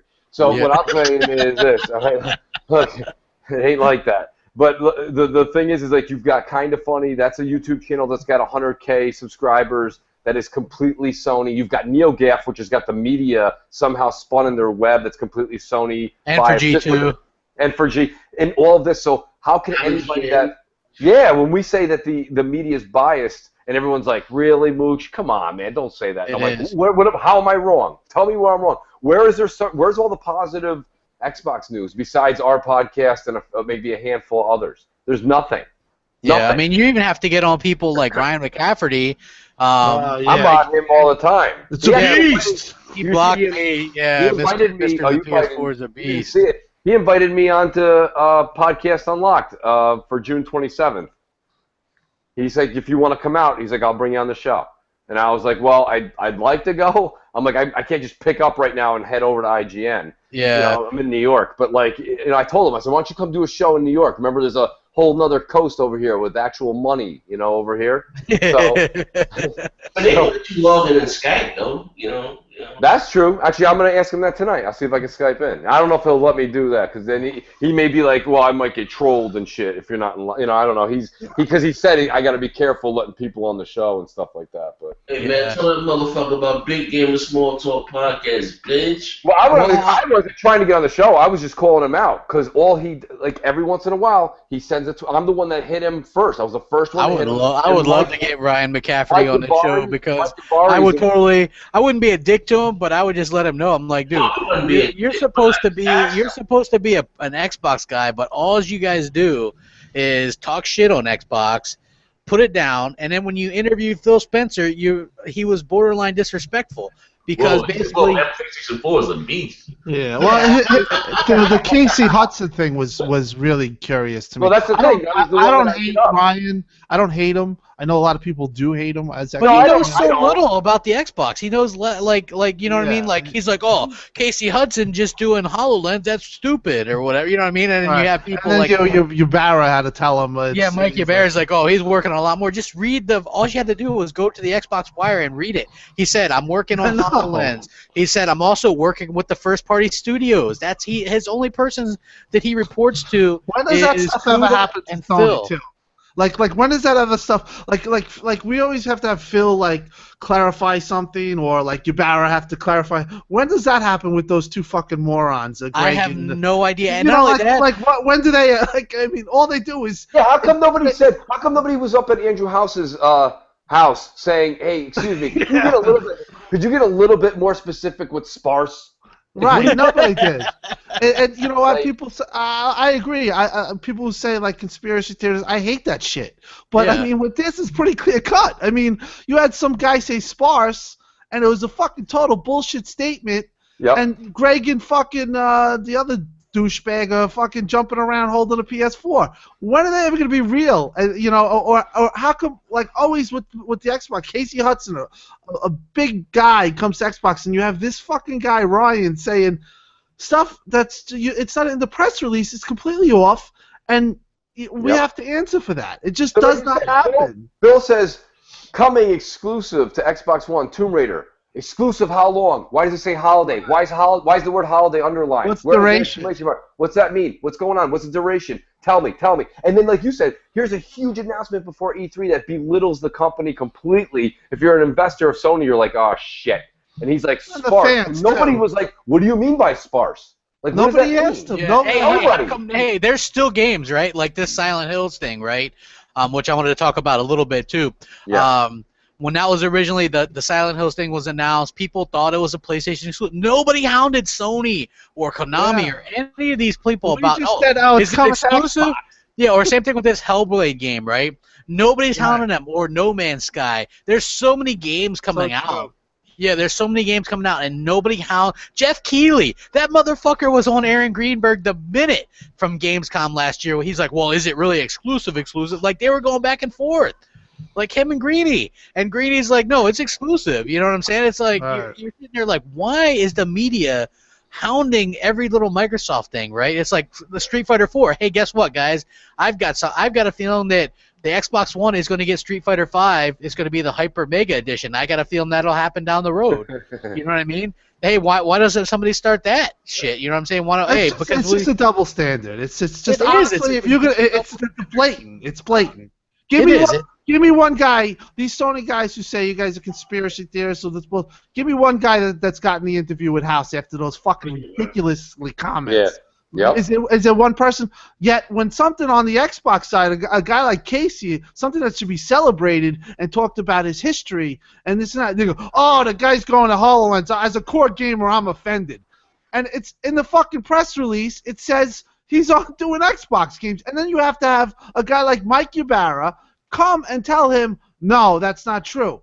That's the bullshit that gets us. That's why there's a lot of bullshit that goes on, why people are angry. Because there is a definitive fucking double standard here. It's bottom line. I don't know if we gave you 5 examples. Can you give me one example where, Yoshida was questioned or he had an answer for something? It's just Street Fighter 5. Everything was fine. It's great. Yeah. Yeah, man. It is, like I said, a double standard. And you got, what's it, Ryan McCaffrey? That's the guy that like Shaggy, right? Yeah. It reminds me of Shaggy, but he said, oh, that's unfair to the gamer. But when Sony gets Street Fighter, it's okay, like, Yeah. Oh, exactly. It's great. It's a brilliant move. Hey, this what happens, right? Okay, I'm a media guy paid to be unbiased. Oh, so Microsoft locked up Tomb Raider. Man, that's bad for the industry. Microsoft is so evil. They're wrong. This is not good for gamers. Why would they lock up such a long-term multi-platform game? It makes no sense. Microsoft, you're not going to get any extra sales from this. Then a couple months later, oh, Sony got Street Fighter 5. Holy crap, what a megaton. This is amazing news. This is going to sell so many PlayStation. Right? I mean, that's basically what you deal with. Hey, Jamie Moran just retweeted that fucking picture you posted, with the bread, because I see this thing, right? They're like this game, I Am Bread, coming to PS4. Is that a game for real? Yes, it's a game. You're a piece of bread. It's coming to the PS4, right? And this is the funniest thing. I seen this thing tweeted out yesterday, and I was trying to think of something, and I was like, I can't even think of anything. This is too funny. So I was like, hey, Moosh, think of something. I had Moosh post this picture. It was so funny. I had like everybody was posting pictures about bread, and it was like, to me that's like, one of the funniest things about this whole indie movement, right? It's like there's so much ridiculous bullshit, and what was really interesting is, do you see how excited people get over, like, okay, even this Fallout 4 thing, even though I'm not excited for this, but it's a big AAA game. 10 million views on the teaser trailer or whatever the hell that is already, and then you see people like I saw somebody tweet from Game Informer. They're like, yeah, it's so nice seeing all these people get excited for these AAAs again. And I tweeted to him, I was like, yeah, because we bought these new consoles for these types of games. Nobody bought them for indies or any of this other bullshit, no matter how many times they lie about liking them or we don't buy these games for these consoles for those types of games. We want these big fucking AAA games. That's what it comes down to. And I mean, that's what it's all about, right? I mean, look, Massive Chalice or whatever. People can like that game. It's actually a good game. Actually, but I mean, for the most part, it's like just sort of them damn indie games again. Yeah, I agree. Nobody. I mean, what are you gonna play that or Witcher 3? Come on, Yeah, agreed. It's like, to me, there's not even. It's not even a. You always said it's a filler, and it is. It's filler. It's like, but at this point, it's like, do I even bother downloading it? You know what I mean? It's like just. I'm passing on it. Like you can see, everyone makes such a big. And like I say, it's not to belittle indies. There's some indies that are just great. It's really good in between games, but you could see that Sony the company that stands so behind indie games, is doing the same thing Microsoft's doing. They're doing this, they're just giving these games away after a few months. Because literally, if you're not into the indie game that's coming out when it comes out that very week, you're not going to be like, oh, you know what I missed was the swapper. You know what I mean? Like, I'm trying to get down with Witcher so I can get the Batman. I'm not going to play the swapper. Yeah. Hey, Mooch. I heard you were really gonna skip. You wanted to skip Batman because you wanted to play the swapper. I mean, is that true? Yeah, absolutely. You know where you're a one guy and you just like play Lemmings from NES and you just jump up. Like, I don't understand. Like, don't get me wrong. It's funny because like you guys have said a million times on the 360, the arcade was awesome because it gave you that option to go shop those games if you wanted to. Microsoft's been doing this for a long time. Sony's just broke, and they're like, hey, if we just advertise indies, we look like heroes. You know, you always look good when you're helping the little guy, but realistically, Sony don't give a shit about. See, you've done how many videos you've done where they said if we sell 5,000 indies, we make a ton of profit, right? So they're just gonna push these little guys as hard as they can and put as much of that little crap content out until they make their monay, and that's all it really is. And they got the indies in their pocket. That's why, like, you had, what was that Skullgirls dev, like, oh, well, Microsoft won't let us put our game on there due to their parody thing, and it turns out they never approached them because Phil was like, hey, just message us. You never came to us, you know what I mean? So they had a time deal with Sony to begin with. So, you know what I'm saying? That was they lie. That's what happens. Like, these independent developers basically outright lie to people about Microsoft's deal because you talk to people like, we know a developer bites a chicken. The Gear Gauntlet guy, he's been on the show. He says Microsoft is nice. They've been fucking great to him. You know what I'm saying? I've talked to developers. You know, Mike Micah, the iDarb guy, great guy. He's like, Microsoft really believed in our product. You know, they put it on Games for Gold. They were easy to work with, friendly. You know what I'm saying? Those are the people that you believe, not the ones that are like, get the hand in the pocket from Sony, because Sony use these indie devs. They're using them. It's plain and simple. And at some point, these PS4 owners that are expecting the same kind of exclusives that the PS3 owners got are going to have to wake up. That ship has sailed. You're not getting those because the PS4 is in first place, and so far people are idiotic enough to buy it and support it with just stupid indies and multiplats. That's it. Right. And if you're Sony, right, that makes business sense, dollars and cents, right, guys? If you're doing well, why change anything? Right. Why? Right. Why would you? You're not going to. Also, it leaked out on Amazon today. 1 terabyte Xbox One with the new controller, $399. And Halo Master Collection. And Halo Master Chief I'm excited about it, and I'm a little bummed just because I know Tim's going to say I told you so, but I really was hoping you were going to hear about a Slim. And now I think with this coming out, it kiboshes the Slim. Yeah. Hey, Jamin Moran just tweeted this. Casey Hudson, head of Xbox games now. Kotaku, the guy responsible for Mass Effect 3 now does HoloLens. Like, people bitched about that. They were like using Mass Effect 3 as a reason to like disrespect on that move or whatever. Yeah. But the bottom line is, man, you got the guy responsible for that whole series, so fuck off. Let's see you do a better job than those games there. PS4 is a beast with Shaggy. wait, listen, my mic came apart. What happened with the Slim? You're not getting the Slim? Well, no, I'm speculating. Z, I'm saying today it was leaked that a 1 terabyte Xbox One with Halo Master Chief Collection and the new controller is coming out for $399, which is a great deal. But now with that, I think that kind of kiboshes this year of Slim. Because why would they release 2 consoles this holiday season? Well, they have several SKUs. They also have the indie SKU. Xbox One, I think. That's true. Hey, that didn't get very much hype. If Sony released an indie SKU, how much hype do you think that thing would get? Oh my God, yeah. It'd be like. Well, I think it's just in Australia, that indie thing. Oh well, I mean, it could come here. You know what? I like the idea of a few different SKUs. Microsoft kind of made that popular last gen. Remember, it was like, oh my God, there's the Geralt thing with fucking the guys like picking up the PS4. What is that all about? Who endorsed that? That was Kotaku or whatever. And it was like, Geralt looking for the most powerful thing or whatever it was, right? And he's holding a PS4. I mean, come on. You know, I think that's just like, man, that pisses me off sometimes. I hate the media. Hey, you know, here's the thing. People are going to go, you guys are fucking biased. You're hypocrites. Guess what? We're fans. We're giving our opinions. We aren't paid journalists. If you're a journalist, there's a thing called a code of ethics, right?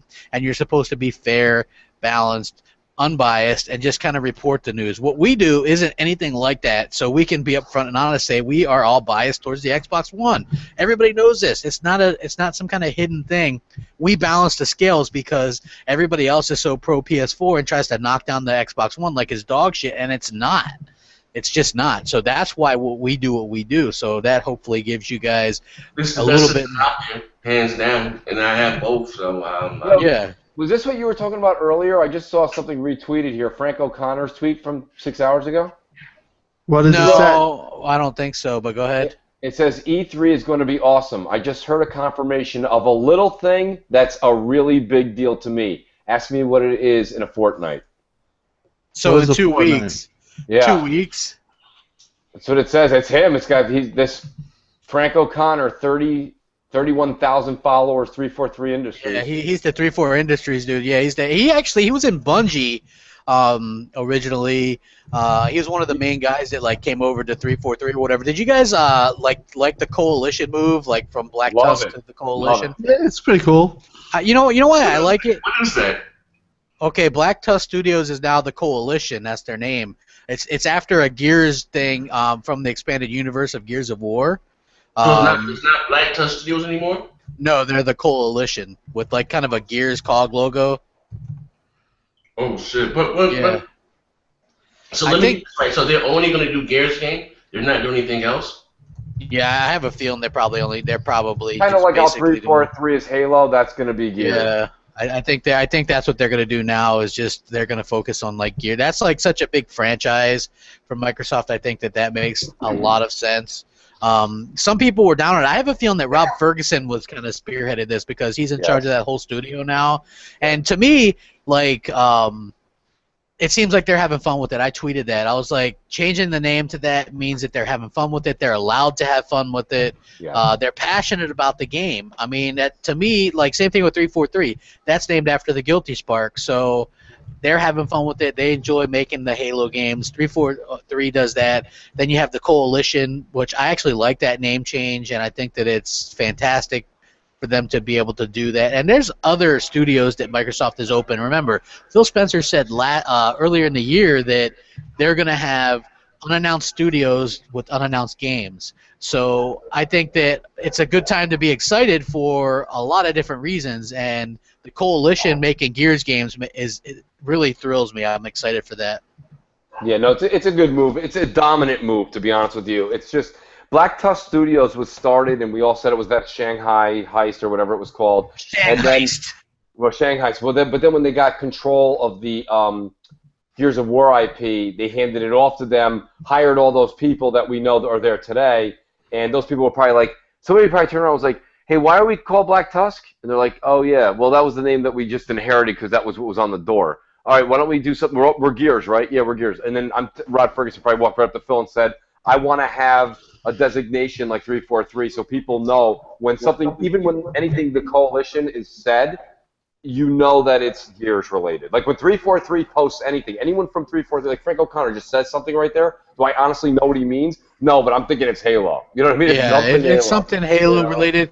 And you know what? The Coalition is going to be at E3. We're getting probably multiple things from them. I would assume that that we're going to get possibly a release time and date or something for next year. Yeah, they might close with Gears 4, to be honest. I think it makes the most sense to close with Gears 4. You might open with Gears Anniversary. Well, I don't know. Whatever they're doing with that, you know, it remains to be seen. I think that you know, this rumored Gears Anniversary, let's keep it at that, right? I mean, I know that I think it's coming, but I don't know. It could be. But okay, there was also this thing with the guy who leaked the Silent Hills Microsoft deal, also leaked the Dark Souls 3 deal, and that looks like it's going to be. That's okay, and that's fair. Like that's all right to push, but the other one wasn't. Yeah, and by the way, they're still pushing they're double downing on the Silent Hill. That they had a podcast. Yeah. Well, here's the thing. As far as I'm concerned, right? Like, if you're trying to be an insider, you usually try to play it safe as possible. hey, there's going to be a game. It's this. You know what I'm saying? You want to be kind of vague, right? Like if you're a next gen, your mic's echoey. Oh, I'm sorry. If you're like if you're a psychic, you're vague with stuff, right? Because you want to fool people.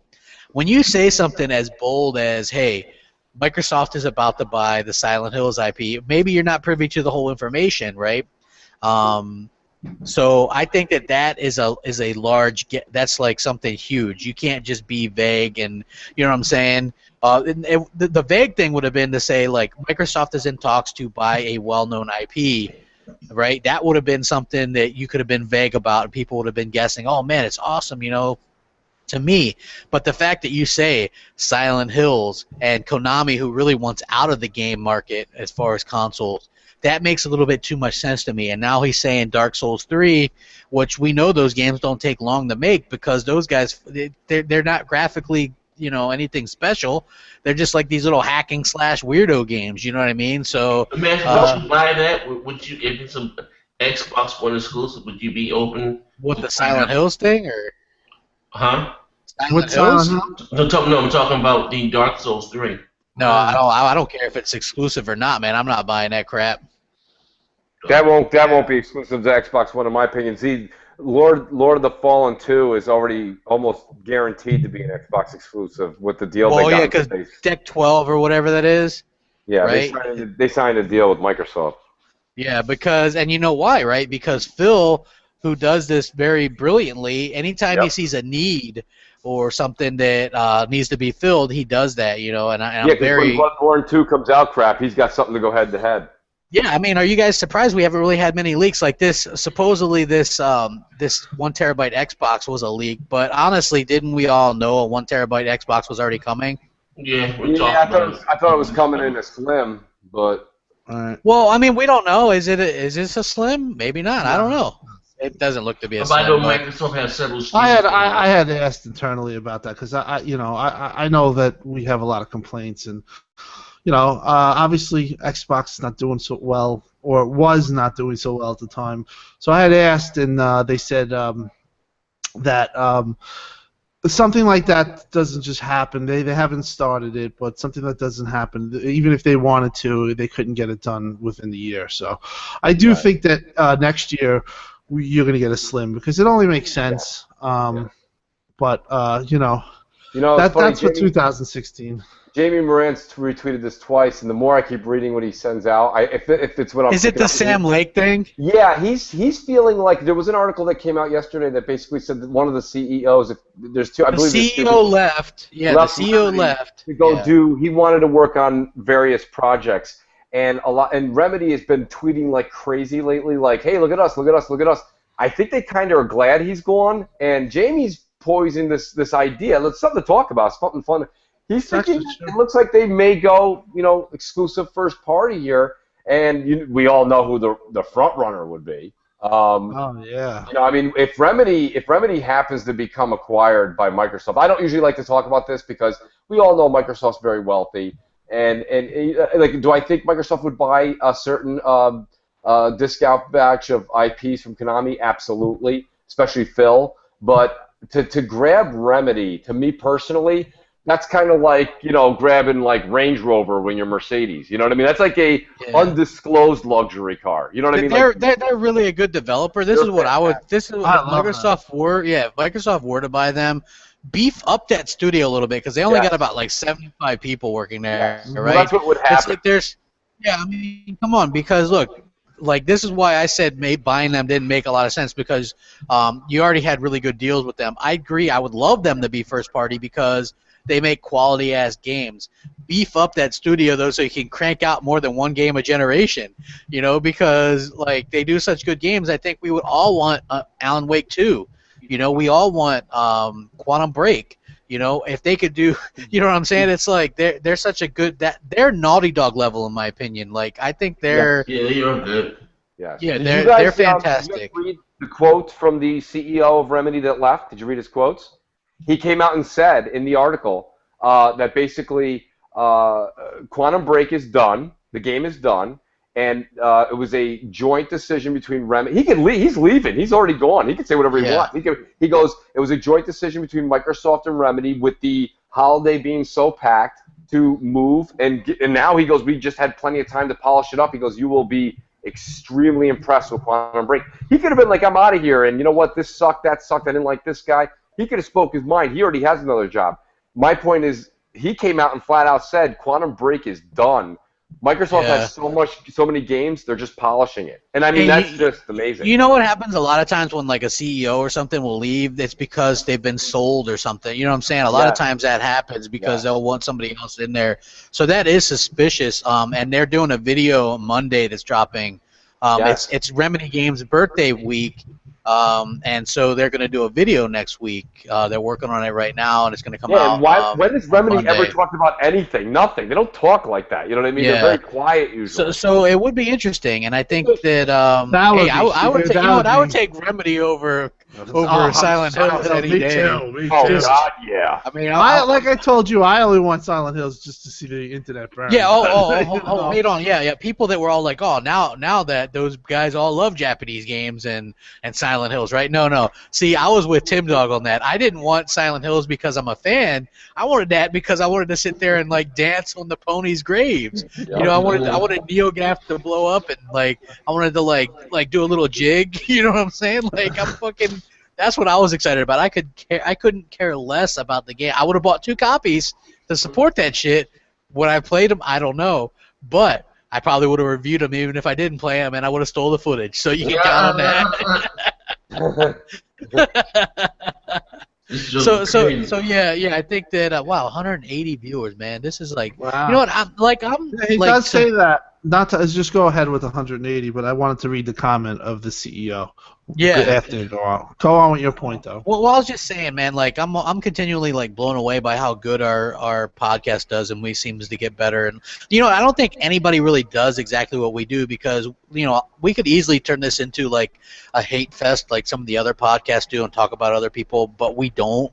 No. You know, it's just even though we do, like people are like, oh, you just talk about Sony, you just talk about this. We talk about gaming. You know, we're not exclusively an Xbox podcast or anything like that, but I think like the support that everybody showed us has really impressed me. Like and we're, you know, and I'm just, you know, I'm real thankful for that. Like, I don't think I say that enough. You know, I know Next Gen always says it too, but I really am. And it's like the guys that come in here and do that don't understand. Tim, like, you're the newest member, so like maybe you can explain to people how hard it is to like join us, and like the way we interact. Like, not everybody can do it because we're so fast. I will get Tim. Tim came in and hit the ground. I didn't, like, not saying I didn't think he can do it. I thought Tim was shy. I've been asking Tim to come on for months. Come on the show, Tim. You did. And I was gonna come on, and then I think I had when you first started going on with crap. I remember you had asked me, and I was gonna go on, but something happened. Then I didn't have a mic. But no, I like you guys, and like I said, like you guys were telling me, you know, maybe you should start a YouTube, this and that. You should. And like I told you guys, though, I just like, you know, the camaraderie and talking about video games. I feel like kind of like it's like a radio show, and you know, we're all passionate, and we all just love talking about video games, and it's like going. I equate it, you know, I'm a big football, baseball guy, but it's like going to the bar and talking around table with a bunch of guys about, like, I'm a Mets fan, about David Wright or being hurt or whatever's going on. But, you know, my passion right now is pretty much within video games. It's just what I like to talk about, and I really enjoy talking with you guys. And it's a great show. I mean, we laugh, and that's the biggest thing. Like I said, I like the laughs. I mean, you know, we crack up. We're calling Ryan McCaffrey Shaggy. You know, that shit. Yeah, I mean, when I started, I watched Zaire. Man, I always call him the Godfather because I got on Zaire's the man that got me too. Because Go on. Oh, I was just gonna say, I started watching these shows, and I said, I'm sitting there and I'm like talking while the show was going on when Z started this, you know, the BGST, and I was like, man, I have like so much in, you know, I grew up in the '80s, growing up playing games, and I know all about this stuff, and I'm like, I love it, and I have a technical background. I'm like, I want to hang out with these guys, so I reached out to, remember Z, first time I reached out to you, I was just going back and forth with you on Skype. I even talked to you a couple of times just personally. I'm like, Hey, you want to know what's funny, Mooch? We thought you were a stalker. We were like, man, who's this stalker? Oh yeah, we didn't. Hey, Doug, yeah, we didn't know what the fuck was. We didn't know Mooch angle. Like, who the fuck is this Mooch guy? Yeah, man. I was just trying. Well, you know what it is? Squeaky wheels got to get oiled. You know, especially in New York. You don't hustle, you don't get it. You know. So like, I was always trying to reach out and be a part of it, but you know, I wasn't trying to annoy you guys. I was like, listen, this is the way it's. I wanted to get out there and be able to spread the word. You know what I mean? And oh yeah, hey, Mooch, like I said, man, you were a great addition to the show, man. You know, like I said, the show was constantly evolving. Like I said, bro, I never thought in a million years that this show would take off the way that it did. Like I said, I just wanted to bring a couple people together from all different walks of life, and the only thing that we have in common, you know, more or less, is gaming. And believe it or not, a coke addiction. We're all addicted to coke. Our podcast is nothing but a Skype call that's been made public to you guys. Us just sit back, popping shit, you know, and very organic. And you guys, the fans, have, you know, really taken to it. We don't have any big time guests, you know. We just us, and we're very successful with what we do. And like I said, we appreciate that, man, for giving us a voice. I really do. I'm not taking a shot at any other podcast that you may get big guests. I'm not saying that, but we just do us. You guys tune in to see us, not the guests that we have on the show. And that's the important part. Yeah. You know, the other thing is, I want to add to what you're saying is, first of all, shout out to all the people that do watch us. We're nothing without the people. But if you guys stop and think about it, any sitcom you've ever liked growing up, you take a show like Seinfeld that's a big hit, those four characters, when they're not together, failed at many, many TV shows. But the chemistry that all of us have, you know, including Showstopper, Rory Wart, you know, like that chemistry right there, it is something special, you know. And we all kind of came together in an awkward position with, like Z said, only one thing in common. And I'll tell you the truth, I'm a huge fan of Crap and Zair's channel, but at the same time, when I'm with them, extremely comfortable. I don't know, we all shoot the shit before and after the show, and I feel really comfortable. We talk personal shit, we talk gaming shit. And there is some sort of chemistry here that's really good, and I think the audience. Oh, you know what? It was funny. It was funny though, because me and Tim Dog, like the first time we had him in the show, everybody was like, "Man, that was a great show. You guys got to get Tim in there more often." And we were like, "Hell yeah!" Me and Tim sat there and talked an hour after everybody left. Like, no, you guys made up. Yeah, because for those that don't know, like Tim got mad at me, right? Like when all that stuff happened with the footage and stuff, and then he got mad and he unsubscribed to my channel, and he was still watching. He was still watching. He said, even Crap was out there drop when he had the fake Crap came out there dropping N bombs. I'm like, oh man. Crap, you done went through some shit on YouTube, bro. They tried to destroy you, bro. Oh, dude, did you hear? Like, there's some haters that did some kind of thing, like, oh, Microsoft's inviting racists to E3 or something, right? Like, somehow people got it in their heads that Microsoft invited me to E3 and I was going to E3, and then I just let it go with it because I'm not going to correct these idiots. But then people started tweeting me about it. And I'm like, whoa, listen. So you can be in the media and get an invite. It's not through like Microsoft or anything, and that's happened to me before because I have my own site and like I've been offered media packets and things like that through the E3 people, not through Microsoft or Sony or anything like that. So yeah, I've been invited before to E3. I'm not going to E3.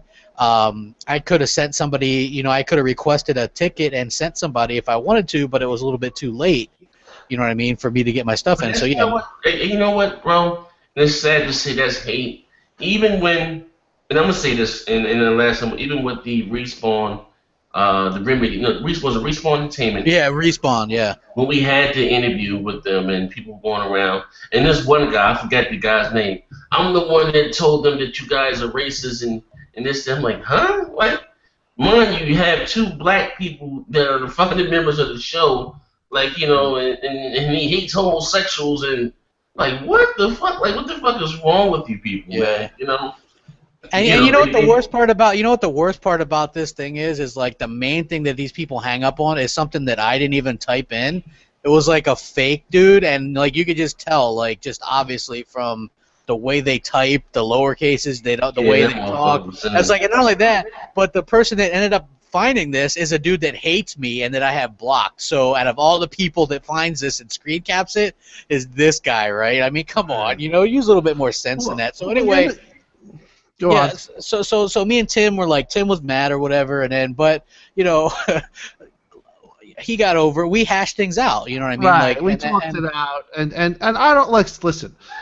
I'm going to be honest. I don't think anybody is. I mean, I think that we all come together in for Microsoft. I don't really think this is racist. I wouldn't go on the show if I really thought you were racist. I talked to the Big Kahuna. He called me one day. Big shout out to him. I was supposed to tag him. Oh, Big Kahuna's great. Yeah. No, we had a big conversation about this because and what he said to me, he really opened my eyes with things. He said, we had a real long discussion about things and stuff like that, but he did open my eyes to things, and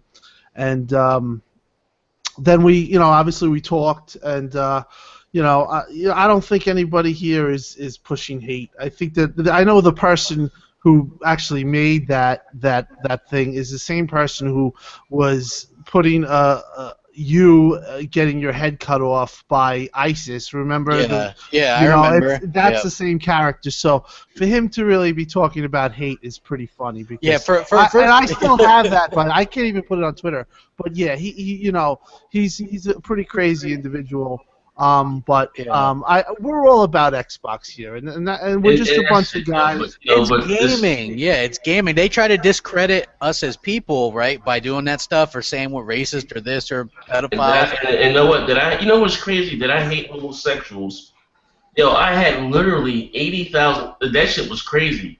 Like, my thing is, and I'm trying to be not even that I'm trying to be politically correct. Like, what you do in your bedroom, your business. I think that they think that people care what they do. I don't care. What you do in your personal life. It's your business. My thing is that you don't shove it down my throat. That's not my thing. Because and I agree with you, Next Gen. I'm like in the same predicament. Like, I don't care about this Bruce Jenner crap, right? I think that there seems to be an agenda there, that kind of annoys me. And it's like if you speak out against that, like, hey, this guy's really kind of just doing this for money. People will look down at you as, oh, you're anti this or anti. You know what I'm saying? There's so much political correctness going on, and that kind of bothers me because this is America. I'm not talking about lifestyle. Yeah, exactly. And it's like you make a good point though, Next Gen. Why can't we say, hey, we're fine with it, but don't throw it in our faces because we don't go around we're straight. But you know what? There was this one guy, Tim Dog, remember? Because I was having it with another Nintendo guy, and I called him a wee homo. You know what I mean? And I'm not talking about the sexual preference. Like, where I'm from, that's the way that we talk. We call each other fags and stuff all the time. I don't, what I mean? Like we quote unquote call each other niggas, but we're not saying nigger, we say niggas. It's just the way that we talk. I mean? I don't have a problem. Slang. It's not really hate speech. Yeah. I thought that was the craziest shit in the world. That he really took that shit and ran with it. That I hate homosexuals and this, that, and the other. I literally had some gay foundation hit me up via email, and I remember they were tweeting you and stuff. Yeah. It was crap. It was some gay federation wanted to interview me, and do I think that the gays should have the rights to adopt? It's none of my business. Like like what the hell? Like what is my opinion? You know what I mean? Well, he's also the same guy that I remember that, and he actually tweeted me and said, "Why do you talk to?" And he's the same guy that told me that you should have a shotgun put down your throat. So a lot of these times, these people have ulterior motives. I know you on Facebook, Zaire. You're a family man. I see the posts that you put up, not in the gaming stuff, about your daughter, and you see my stuff too. Yeah. You're a good guy. You know what I mean? That's what you're not pushing hate speech. You don't hate. Like I said, if you were really a hateful person, I don't really associate myself with that. I don't think that you guys are pushing hate speech. Or in your case, like you said, I think it was more of a type of thing where you were using slang. You were talking, joking around, and I told him that. But people have ulterior. X-fag, and I called him a wee homo. Like what the hell? Like I mean, like we're just popping shit. Just popping shit with each other. Like but he taking me. Of course, I'm the bigger YouTuber. They're known. Not saying I'm a huge. Oh, that's the thing. They don't want you guys to succeed. That's the main thing. Yeah, that's what Big Kahuna. We're not going anywhere, ladies and gentlemen. So you can come with your, your bogus tweets and your hate mail. We're not going anywhere. They were tweeting that shit to like Greeny and Phil, and I'm like, you guys are ridiculous. You know what I'm saying? Because I'm not going, one, and second of all, Aaron Greenberg follows me and we talk quite a bit, and he knows that there's like a bunch of like fake crap gamers and stuff like that out there. You know what I'm saying? Like, and that's just the truth about it. Up and down. He just knows. Yeah. Everything. So yeah, like.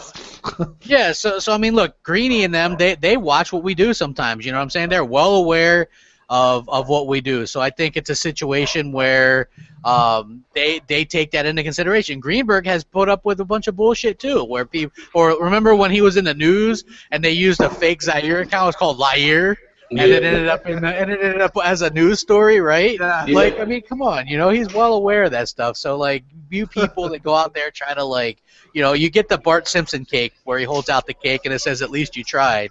You know, because the people try to like ruin us or whatever, or try to slander us or do, and at the end of the day, we end up always doing fine and, you know, depend on each other and stuff like that. So yeah, we're not just like, you know, I talk with Next Gen and these guys during the week. I'm always talking on Twitter to Tim Dog and Mooch, and we're joking around, and that's the great dynamic of the show, and I'm glad that you guys enjoy that. I just wanted to talk about one more thing before we wrap it up, and that's that. It looks like the Killer Instinct Season 3 something has leaked there. It looks like there's a Battletoad shadow in there. That's cool. Yes, sir. I mean, that's pretty kick-ass in my opinion. Like That's becoming awesome. If you buy Killer Instinct Season 3, that includes 1 and 2, correct? Yeah. No, I think you buy $30 or something. Well, this will happen. Each one, the combo breaker pack is $20, right? And that's $20 for Season 1, $20 for Season 2, and I think $20 for Season 3.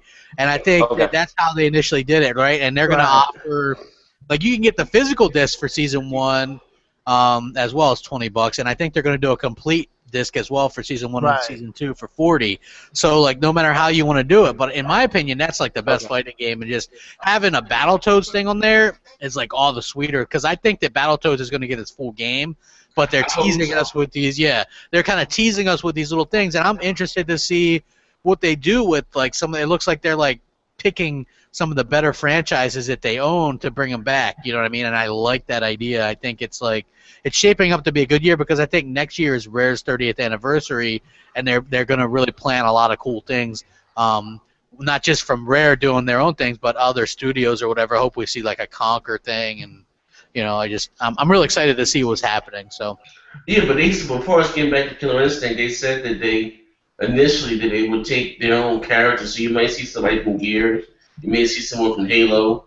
You know, they keep going. They should do stuff like that. Yeah, I'm actually going to post. I'm going to actually post something on Twitter that's going to maybe blow your mind right now. Well, you know, it's funny. I interviewed the guy from Project Spark, and he said that he hinted at them adding other assets like Conquer, so people could like build their own kind of like a Smash Brothers type Xbox game, or like a game, or do something along those lines. Like, I don't know if you guys played the Conquer thing on there, but it was pretty good. You know, it's short, but it's definitely Conquer.